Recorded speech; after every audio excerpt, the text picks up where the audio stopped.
Instead of focusing on winning arguments, we're teaching the basic fundamentals of sales and marketing and how we can use them to win in the world of politics, teaching you how to meet people where they're at on the issues they care about. Welcome to The Brian Nichols Show.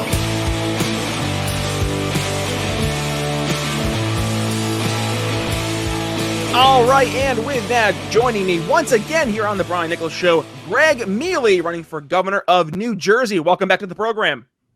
Thanks, Brian. Glad to be here, and thanks for having me. Absolutely. Gregg, thank you so much for returning to the program. Yes, you were one of our past Sunday Candidate Highlight Series guests returning to the program. And folks, if you want to go ahead and learn all about Gregg, check out our episode back in April of 2021 where you hear why Gregg not only is running for governor of New Jersey, but specifically as a Libertarian. But today, things are starting to heat up in the political world. And with that, Gregg is obviously out talking to the voters right now, top of mind issues. And wow, last time we didn't have a Republican that was running. We only had the incumbent one, Governor Phil Murphy. But since then, their primaries have taken place, and we have now Jack Ciattarelli. He is the GOP nominee. So now you know, Gregg, who you're going to be facing here in the elections in New Jersey. Jack Ciattarelli, Republican, Phil Murphy, Democrat. So, Gregg, how about this? Let's do a quick reintroduction. Who are you versus those two gentlemen? And number two, why do you think you have a chance as a Libertarian to take on these two traditional duopoly system party establishment figures? Well, I'll take the second one first, just to say we always have the right, the ability, and the capacity to take on these folks. Especially, I think more and more, we have a situation where in New Jersey, especially for governor, we've had both sides of the aisle in power over the last several decades, almost alternating. And the reason they're alternating is because every one of them is worse than the one before. So now we're having a problem of, how much worse can it be? Well, just keep watching. It's a train wreck that we have to stop. And so, yes, Ciattarelli was going into the primary the favorite to win, and actually, conservatives felt very abandoned by that because he is not conservative. So we have really kind of Murphy and Murphy-Lite. That's one of the slogans we've been using this year. They're really the same thing. It's like the old sayings, two sides of the same coin. So there is a big gap where with Murphy's mandates, a lot of Democrats have become disaffected and disenchanted because it's really going too far and it's really too dictatorial. And on the other side, almost all the conservatives have flocked to us over this year. When Jack got nominated, a bunch came to us. When he picked his running mate, who was more liberal than him, even more came to us. And so we've been getting invited to a lot of events and been able to reach the people.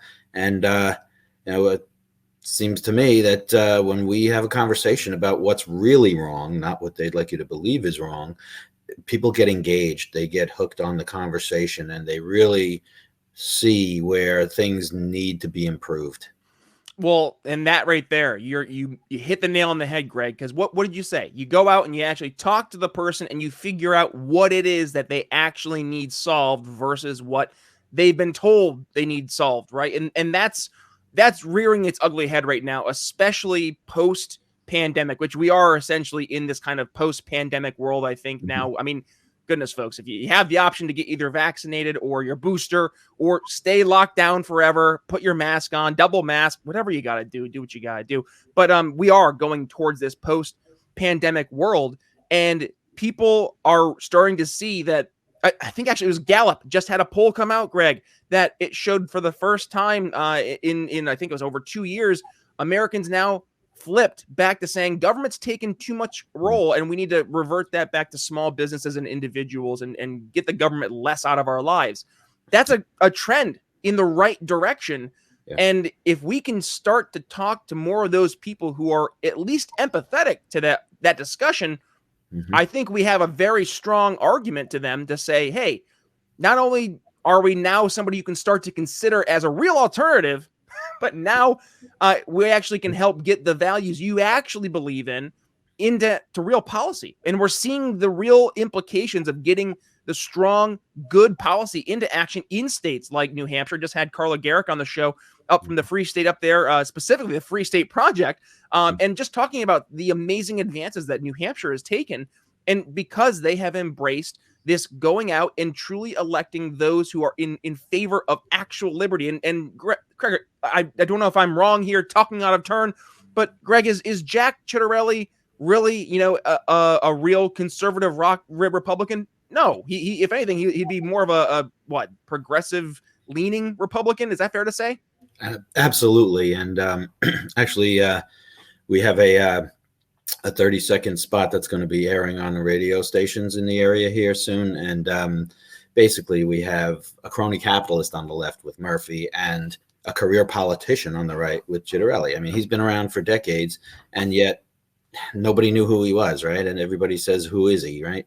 And that's because he hasn't accomplished anything in all those years. He was one of several who just keep going, for whatever can serve their own interest instead of the interests of the people.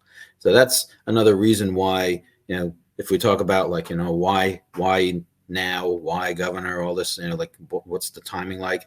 I think you hit it on the head before that in terms of the wave of sentiment leaning back towards small government. I think it's playing right into our wheelhouse. And out of actually including a couple of other independent candidates, out of 5 candidates on the ballot, we're the only small government option. Everybody else is big government. And, well, like we also like to say, the leading cause of death over the course of human history has been big government. And we're the only alternative to that, where we can really get back to what was intended when this country was established, with a plan that, I've never seen a better plan than what the founding fathers envisioned, at least in theory. Well, talking about getting things back away from government, we've seen a big influx right now of parents standing up and saying, get government out of our kids' education.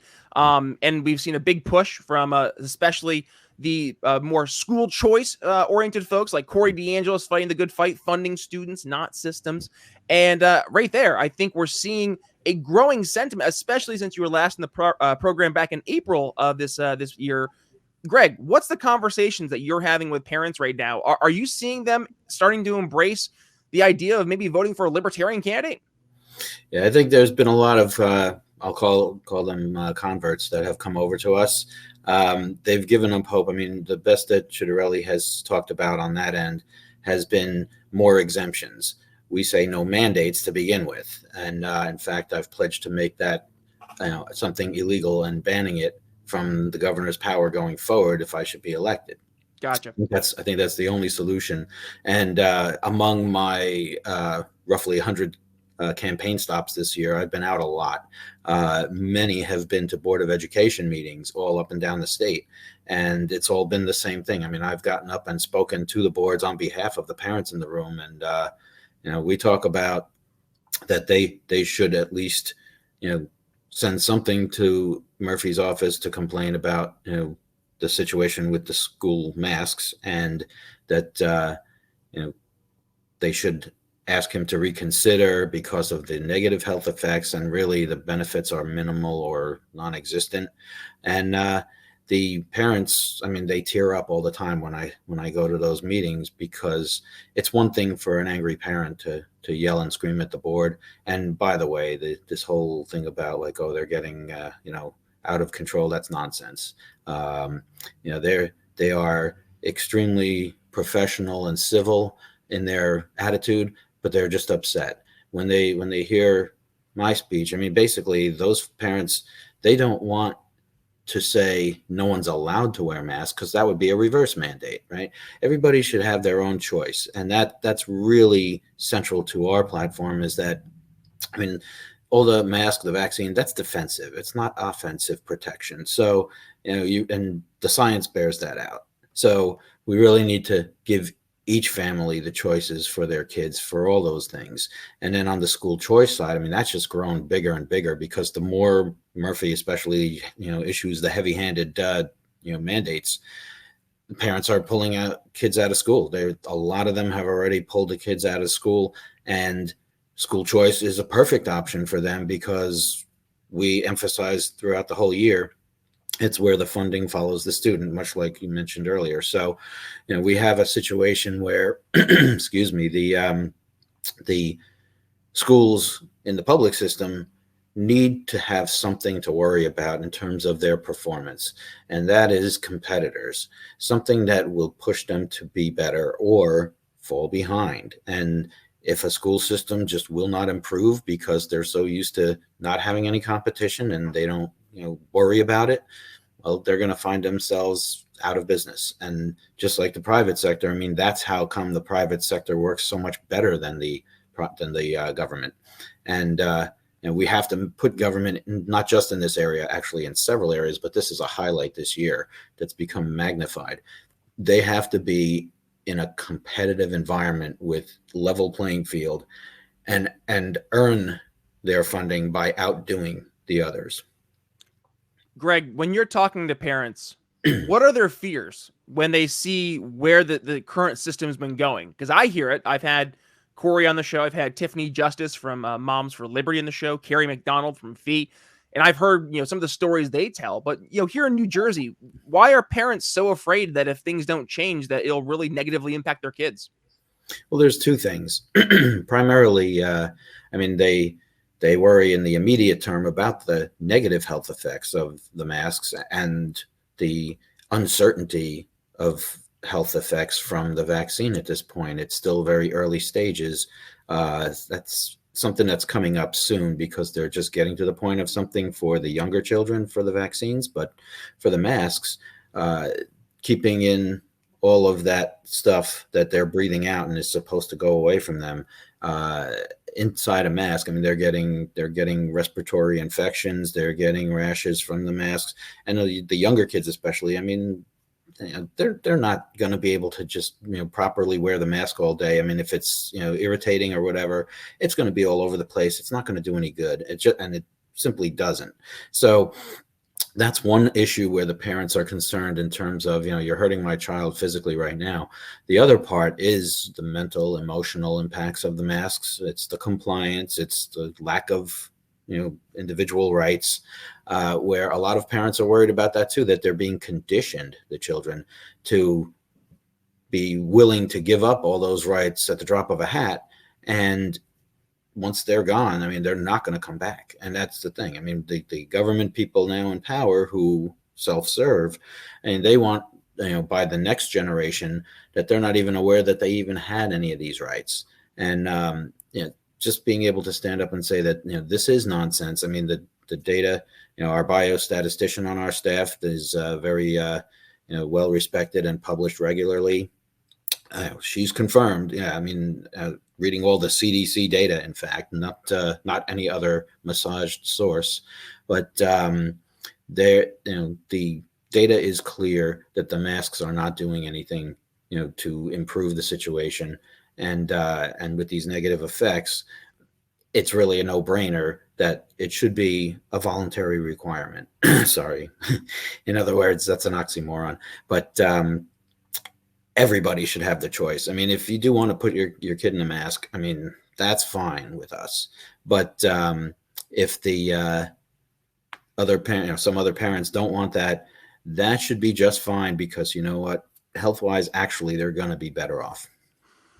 So how can we now take this? Because parents are going to hear this and they're going to say, I like this, Gregg. And I guess, if I give you my vote, what would it look like? What would the administration do to help facilitate, us, the parents, taking more of our kids' education and their futures back into our hands versus the states?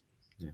So, first of all, we would institute the idea of the school choice and make sure that there is funding following the student, which will then enable the kinds of alternatives that we would want in competition. So, some people right now are doing the homeschooling. Well, they should get the funding for their supplies and the teachers and whatever else from the government funding that is, generated from the taxes toward that, as opposed to the public school in the district that they're in. So once we redirect that, then things can be established and grow, sort of, grassroots growth of other school alternatives. And also, by the way, I mean, we are talking about charters and private schools that are also in the area. I mean, if there's a private school where some of the funding, if it's equal among all the children, would enable some parents to bridge the gap with what they can afford and put them into a school that they think is more competitive, it can be an existing school also, but also we'll have a chance to have true competition in terms of lower barriers to entry and having those new schools also prop up and also I should say crop up, and the teachers who will do the homeschooling in pods or whatever else. I mean, they're going to be also looking at eventually having a facility that's stronger for that. And then the question will be about the other extracurricular activities. Those will have to develop over time as well. I mean, we're talking about generally a decentralization, and so there are pieces that will take more time in terms of getting them, ironed out. I mean, I think, for example, school sports, children who are excelling at that and want to continue. I mean, it's hard in a homeschool scenario, certainly where there's only a handful of students, unless we have either the existing school teams still allow people from the district, even if they're not in that school, as a student. And we've seen that with some of the magnet schools. Actually, they had the students would go back to their school district to participate in the sports teams from the public school at this point, at least. But as this changes over time, if we can start implementing this, as schools grow, they could have their own team. And if they have the funding then to be able to supply, for example, good coaches, all this other stuff, then more kids will be drawn to it too for that purpose. So all the things will take some time to fully change around to where the schools that aren't performing as they need to, sort of are shaken out of the system, and new schools develop and become strong and notoriously good schools. But it's a question of redirecting the money first as an implementation measure, and then enabling the rest of the changes to fall in line in an implementation phase. Speaking of big changes, I know one thing that we've seen here just predominantly in the Northeast is people leaving en masse. And I would say especially, I almost said predominantly especially because of how just insane the state and local governments have reacted in response to COVID-19. And I mean, heck, I'm here in Philly. We still see restrictions, regulations en masse. We have, our basically vaccine passport requirements now in order to go to different restaurants in downtown Philadelphia. So, it's happening here all over the Northeast, and people are starting to say, well, this is impacting my business. It's making customers go elsewhere. They go outside of the Northeast, or they're just leaving altogether, and it's hurting these entire communities and their businesses, Greg. So what would that look like differently for a voter if we were to have someone like a Gregg Mele as governor of New Jersey versus the Republican or Democratic candidates? Well, I mean, I've said actually a couple of times along the way this year, it seems to me that the vaccine status, that kind of thing, it's to the point it needs to be a protected class under the Civil Rights Act, just like sex, religion, race, all these things. It's gotten to that point because of the pressure that the current government is trying to put on everyone, state and federal level. I mean, they're really eliminating opportunities and other life options. That's incredibly discriminatory. So in one respect, it has to be addressed at that level to say that things like the vaccine passports, I mean, that's just ridiculous. I mean, you might as well tattoo your wrists and go back to Germany, right? I mean, this is where we're headed in terms of the philosophy here. And this is terrible. This is so proven throughout history without exception that this is a bad idea. And just the idea of, differentiating at that level on a personal choice. And I've always said, personal and medical decisions between the individual, and if it's medical decision and their doctor, and if it's a child, their parent, that's it. Nobody else should be involved in that decision. So if we have something where, okay, you can't get a job in these 20 states because you're not vaccinated, for example. I mean, that would be ridiculous. That it goes against the core of everything else that everyone has fought for in all the other protected classes to be free from. And that's what we need to do with this. We need to make sure that everyone understands that this is where we're headed, and this is not a good thing. This is proven throughout history, and we can't go back like that. So we have about 5 minutes or so left in the show, Greg. And what I wanted to do for the tail end is to focus on the people you've been having a lot of success in connecting with. And thus far, from what I've heard in our conversations, have been small business owners, but also parents. And I would love to hear what you're finding is the best means to enter into those conversations, or are they the ones entering into the conversation with you asking, how can you help? Well, I mean, certainly we do a lot of outreach to try to connect with people.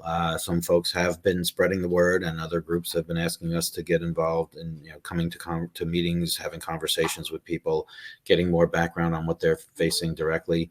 I mean, for the small business, I mean, one thing, of course, that helps is, unlike my two opponents, I have been a small business owner for now it's 19 years, and I'm feeling some of the same pain that they are.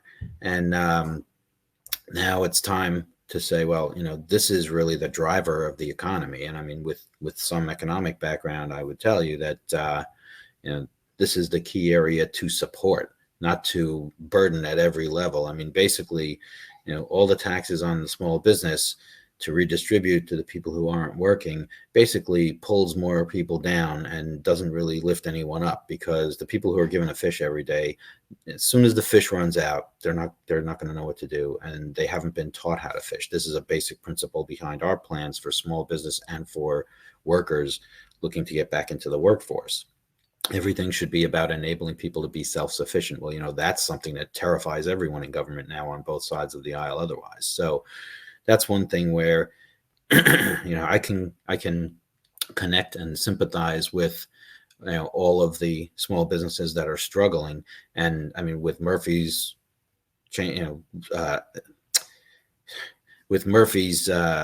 establishment politics here, he has basically exponentially grown the wealth gap. He's eliminating the middle class, and now we've got the super wealthy and then all the rest of us at the bottom of the pile. So we need to fight that back and say that we have to have a vibrant middle class and small business community. And when I talk to folks, they understand, and I understand the same language with small business community. So we have to really push hard for that. Otherwise, as far as the parents, it's really just getting out there and seeing that someone is affected by what's happening to them. And it's not just them. They're not alone. I would tell you that many parents did feel alone. And then suddenly, here's someone who is willing to stand up. And I mean, I don't have small children. My two girls are on 1 year on either side of 30. And actually, I just became a grandpa earlier this year in June. So I do have something to worry about, I guess, a few years from now in terms of schools. But in general, I think, the main issue for the parents is, we have these concerns, and it seems like they're being shut down and no one wants to hear it. And then suddenly they have someone at least who's standing up and speaking up for them, because I also understand what it is to be a parent of small children and what it means to raise them a certain way, and not to be, psychologically in a mental prison of thinking that they don't have any freedom and they really have to comply with everything. I mean, freedom, of course, is our watchword in our party. So that's really what's important. And all things goes back to sales, because what, Greg, you can speak to people and show, yeah, I have walked in your shoes. And that is, at the end of the day, what people are looking for when they're looking to talk to somebody who can help them on the buying process, is someone that they can relate to. They can look at and say, not only do I know, like, and trust you, but I understand that you are being 1000% authentically you, in your understanding of my problem because you've likely experienced my problem. And that's who people I think are looking for right now, beyond just the traditional two-party system. And it's why it's so important for us to have candidates like you standing up and, yes, giving people a real choice, especially here in the great state of New Jersey. There we go.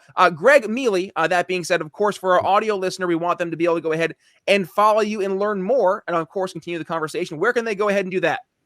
Well, to contact us, the best place is the website, www.meleforgovernor.com, and it's MELEFOR governor.com. You can submit to be on email messages. You can send a message to offer to volunteer. Of course, you could donate if you have the means, and you can find out answers to all your questions. We have our platform up on the site, of course, but if you have a particular question, we will get back to you.